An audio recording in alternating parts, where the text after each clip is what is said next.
त्याचे नुकसान काय होऊ शकतो ते आपण आता जाणून घेऊया. मित्रांनो, जे स्टेरॉइड, अँटीबायोटिक आणि अँटीफंगल औषधे असतात, त्यांच्या चुकीच्या किंवा जास्त वापरामुळे खूप गंभीर दुष्परिणाम होऊ शकतात. पहिला, त्वचा पातळ होणे, स्किन स्थिनिंग.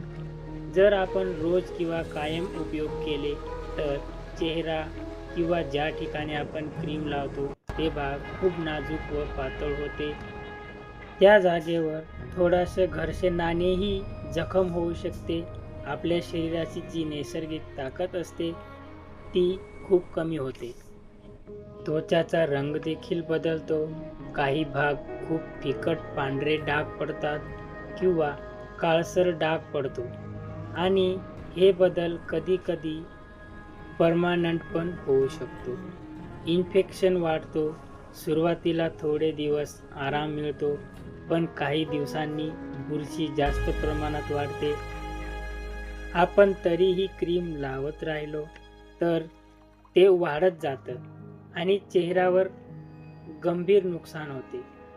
पिंपल्स वाढतात, लालसरपणा, सुजन येते, त्वचा संवेदनशील होते.